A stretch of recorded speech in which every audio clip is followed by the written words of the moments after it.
Pra, janë mbajtur zgjedhjet e pjesme në 5 bashki në Vlorë, Berat, Tepelen, Madh dhe Cerik, ku Vlora sigurisht që nga qytetet më të rëndësishme të Shqipërisë. Të 5 janë fituar nga Partia Socialiste, ndërsa Partia Demokratike nuk ka patur që gjen një si fërshëllim. Iku. Të 5 janë fituar nga Partia Socialiste, ndërsa PD nuk ka patur kandidat të vetët, por ka mbështetur kandidat të pavarur, ndërkohë pjesëmarrja në zgjedhje ka qenë mizerabël, vetëm 18.5%. Tani në vija të përgjithshme fare, që të kuptojnë dhe njerëzit, çfarë mendoni ju për këto zgjedhje? Po, ju dhe në radhë partë falenderoj për ftesën, absolutisht gjithmonë është kënaqësi të bashkangjithem dhe s'kam asnjë lloj meraku apo halli të veçantë për të përgjigjur çdo lloj pyetje, edhe pse ju thatë që keni një konfuzion. Jo, për mua, e sqaroj tani, jo. Për mua, po mund ta kem unë konfuzionin. Okej. Është ma bëni pyetje. Unë e shoh këtë rezultatin që ju e thatë tani, unë nuk do rrim të diskutojmë për gjërat që bim dakord gjithë, pra paka shumë gjëra dieshin, por ajo pjesëmarrje 18.5% do të thotë 2 gjëra. Në radhë parë këtu, me sa duket, po arrin suksesin ajo pjesë e vogël e shoqërisë që dëshirojnë që këtë shoqëri ta bëjë apolitike. Pra njerëzit mos merren fare me politikë nga të dy krahët. Pra njëri krah kush është? Është patjetër Partia Socialiste e para, e cila ka gjithë këtë diskursin që vjedhet ne i marrim një mënyrë ose i tjetër, ju mos dilni kod botonit dhe këtë thotë jo më pak se kryeministri e me radhë gjitha këto i dim neve. Kemi shumë qartë edhe raportet ndërkombëtare si janë, po nga krahu tjetër, patjetër, sepse nuk është vetëm një palë, po janë 2 palë, ka dhe një opozitë që absolutisht këtë situatë, sidomos ato të Vlorës që juve e përmendët pak më parë, duhet ta kishte shfrytzuar maksimalisht. Pse e them këtë? Në kushtet kur Partia Socialiste nuk arrin dot, grumbulloi dot as 10% të votave të njerëzve që kanë drejt vote në bashkinë e Vlorës, paktën sipas kalkulimeve të mia, është një bashki që ka rreth 170.000 votues dhe kandidati që ka fituar nga Partia Socialiste ka marrë 15.000 diçka, pra një shifër por 10%, dhe opozita me në krye patjetër Partinë Demokratike nuk bën dot, nuk ka përcent dot një stek kaq të ulët si kjo, dhe pjesëmarrja në votimesh kaq e ulët, dhe kishim një mundësi absolutisht qartë, unë nuk e njoh, themi drejtën, në qytetin e Vlorës apo specifikat rajonale, lokale që mund të jenë aty. Por steka ishte shumë e ulët për të fituar. Pra jemi duke folë për më pak se 10% votave. Kaq ka marrë. Pra, nëse nuk kuptojmë një situatë të këtillë, pra që të kuptojmë që ndoshta këtu qytetarët kanë arrit në një situatë ku janë lodhur me gjithë këtë pjesën politike, ku kemi një PS që nga një krah reprimon dhe kemi ndoshta një PD nga krahu tjetër që nuk ka frymzuar deri sot, sepse është e vështirë të themi që këtu ka pas situata, le të themi blerje, vjedhje me radhë kur ka marrë pjesë 12% gjithsej e popullatës. Pra, kur të mungon 88% e popullatës në votime, okej, një pjesë shumë e madhe ka ikur nga Vlora, po megjithatë ka një pjesë shumë të madhe akoma aty të pranishme.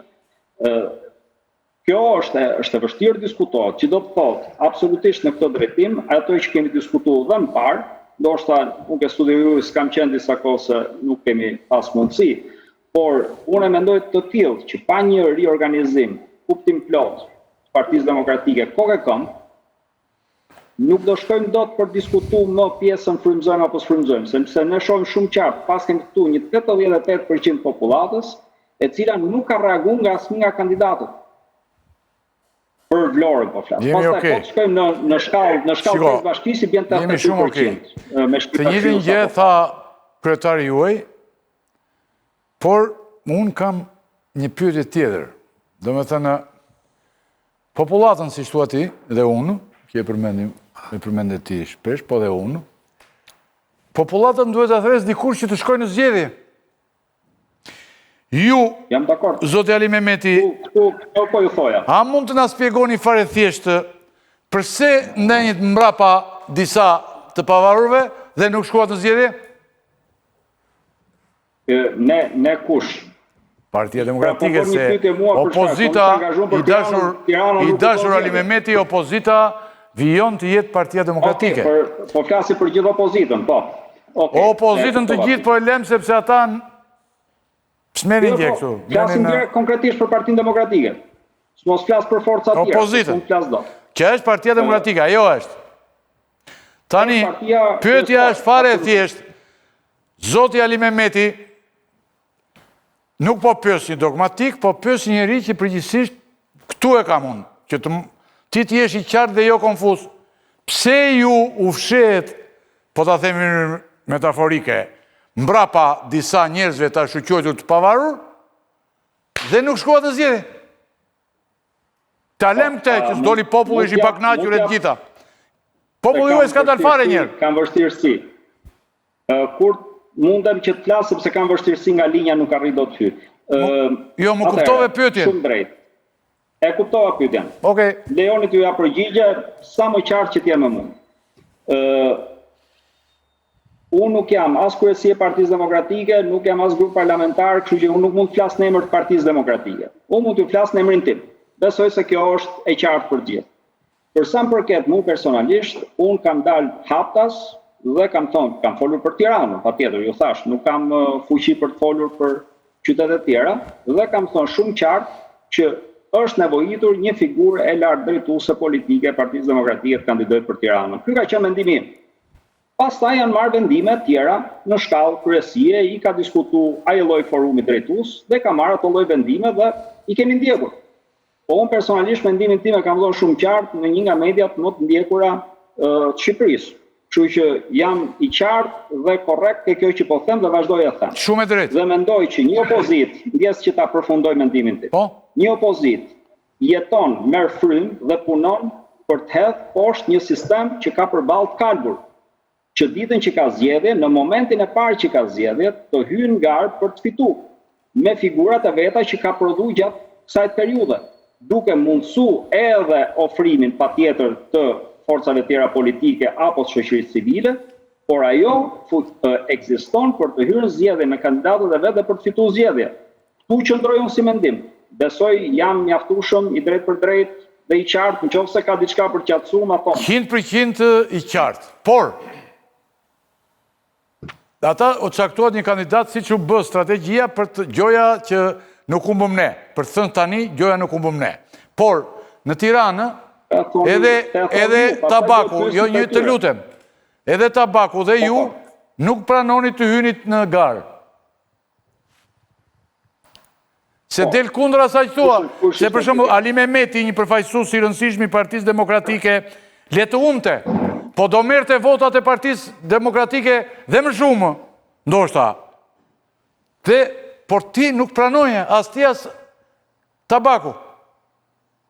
Për të hyrë. Mendoj që e kemi ezauru tashmë këtë temë dhe Tirana. Jo, nuk e. Po jo, po se tani janë pasojat. E heqim Tiranën mos, se tani në ato nuk ndodhen. Për shkak të incident të problematikës. Ali Mehmeti, Zoti Ali Mehmeti, për shkak të problematikës jemi okay. Për shkak të problematikës me Erion Velian, po të lutem ta mbaroj unë, se po mi ikën pyetjes. Për shkak të problematikës me Erion Velian zgjedhjet nuk u bën. Po nëse do bëheshin, ti dhe Tabaku nuk shkonit në këto zgjedhje. Dhe ti i ke vetë. Atëherë Saliu ka zgjedhur këta pastaj. Binaj, që është një djalë shumë i mirë, por i pavarur. Domethënë të fshihemi pas të pavarurit. A më kupton?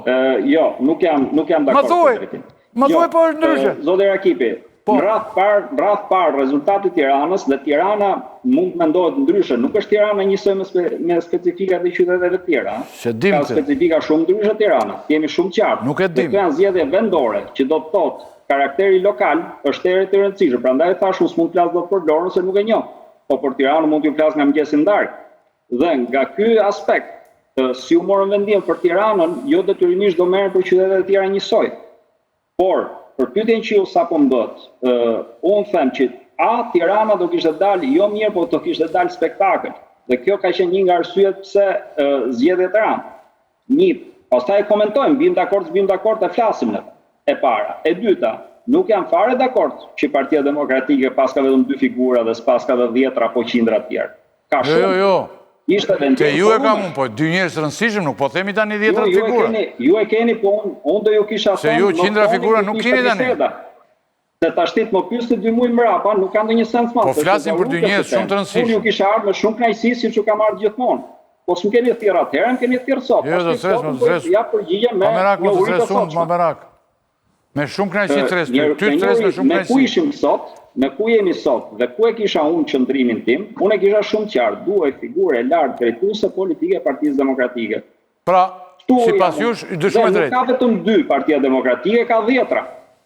Pastaj vendimi ishte për të fituar më shumë vota jashtë gardit Partisë Demokratike dhe u mor vendimi për të shkuar për një, duke qenë se isha te grup negociatorësh, mund t'ja flas shumë qartë, në momentin që folëm me partitë e tjera aleate të kampit opozitar, u vendos një person që ishte apartjak, që do të thotë mos bënte pjesë në asnjë prej partive në mënyrë që të gëzonte mbështetjen e gjitha partive opozitare. Pra ky ishte në fund fare një vendim edhe negocimesh dhe një vendim strukturash drejtuese e me radhë. Por në këtë moment që neve flasim, Tirana nuk u bë dot, sepse do kishim folë për një situatë krejtësisht ndryshe këtu. Edhe ky emision do ishte krejtësisht ndryshe, ma besoni mu këtë. Sepse unë e besoj këtë, e besoj. Se ku ishim, nuk fliste njëri për 12% që për Tiranën, absolutisht. E besoj këtë. Ishte për shifra shumë të larta. Megjithatë, nuk mund të flasim dot hipotetikisht. Zgjedhjet nuk për Tiranë nuk pati, unë vazhdoj i qëndroj të njëjtit qëndrim që kam pas në mënyrë të vazhdueshme. Jemi shumë okej, por ndërkohë, pra ju ishit që të shkonin në kandidatët e vërtet Partisë Demokratike dhe të ndeshit sepse në fundit forcë politike, opozita sidomos zgjedhjet është duke pritur. Se këtu problemi është... Absolutisht, jam shumë dakord. Pra ju e keni patur këtë dhe është mendimi juaj dhe mesazhi që është mesazhi që merr elektorati tani, duke u tërhequr nga zgjedhjet. Çfarë tërheqet nga gjëja për cilën jeton? Opozita jeton për të shkuar në zgjedhje. Mesazhi është ju keni drejt këtu. Mesazhi është një mesazh që praktikisht elektoratin e la pa zgjedhje. Në kuptimin që nga njëri krah ka një krik të korruptuar komplet dhe pam që nuk e mbështet, sa ato shifra 9.6% që e votoi Vlora, do të thotë shumë qartë që Vlora nuk të mbështet. Nga krahu tjetër nuk pati një situatë të bërë gati, se s'po them, aty pati figura shumë të rëndësishme, figura me integritet, që bën pjesë nga opozita dhe si kandidat pavarur, edhe të mbështetur nga ne, por edhe më vete. Nga krahu tjetër, ma këto s'mund ta bëjnë dot punën e vet një javë 10 ditë, sa që është fushata gjithsej, një javë 10 ditë është gjithsej për këto lloj zgjedhjesh, ndërkohë që duhet të jetë Partia Demokratike si lider i opozitës që duhet ta bëjë këtë punë nga mëngjesi deri në darkë. Pra në thash, jeton, merr frym dhe punon vetëm për të pasur zgjedhje sa më herët që të jetë e mundur dhe sa më shpejt ta rrëzojë sistemin e kalbur që ka përballë. Nuk mund t'ja lejmë dot këtyre kandidatëve, ata bën maksimumin e tyre, po aq kohë ishin në dispozicion, sepse të jemi shumë qartë, 10 ditë sa mund të bësh. Pra me veprimin e fundit ka pas një mungesë të madhe, organizimi nga partitë mbështetëse. E para, Partia Demokratike, nuk e kam asnjë problem t'ju a them këtë. Kjo është arsye pse duhet ai riorganizimi i Partisë Demokratike, se unë shoh shumë qartë që për 2029 ne duhet kalojmë përmes 2027-s, zgjedhjet vendore. Dhe për të shkuar në 2027-ën siç duhet me një frym fituese, se unë konceptoj një garë që të shkoj për fitore, jo të shkoj këtu që të kemi këto lloj diskutimesh menaxhues së fundjes. Duhet kalojmë në një pranverë me një riorganizim të plot Partisë Demokratike. Sepse pa bërë këto diskutime serioze neve, pa vënë gishtin plak, neve nuk do shërojmë dot asgjë. Ne jemi shumë të qartë se çfarë duan njerëzit. Dhe njerëzit kanë shumë të qartë se çfarë duan. Thjesht duhet përfaqësojmë mendimin e tyre me veprimet korrekte nga ana jonë. Dhe ju garantoj unë, ai rezultat spektakël që do të vitë me zotin Bina në Tiranë, ajo mund të bëhet në Sinëndo Bashkitë Tiranës, nëse i përfaqëson siç duhet nevojat dhe mendimet e tyre, me figura me integritet, me figura të pastra, me figura qytetare, dhe kjo bëhet vetëm duke filluar nga Partia Demokratike nga sot. Unë me thënë drejtën, deri dje këto bisedë nuk mund ta bënin të kaq të hapur sa po e bën tash zoti Rakipi, besoj se ka konfuzion, por arsyeja është e thjeshtë. Ishim fushate. Me thënë drejtën, unë kisha lexuar vetëm shkrim të Saljanit, po ju kishit një qëndrim shumë i qartë dhe i saktë. Pa jo konfuz. Jo, as pak konfuz, unë të riqem të kjo, të ky moment, të riqem totalisht dhe sepse me thënë të drejtën, fushatës ne duhet të optimizojmë energjinë për fushatës. Me thënë të drejtën në zoti Ali Mehmeti, unë pash një opozitë analiza e menjëhershme që shfaqi tiparet e një OIQ-je. u fshem mbrapa disa gjëra të pavarurve dhe ishte si OIQ, si që janë këto OIQ që marrin fonde gjera, edhe dalin. Ase qajnë kokën pra asgjë fare, del aty, vëcat pavarur, po kjo pastaj s'ka opozit fare, mungon opozita.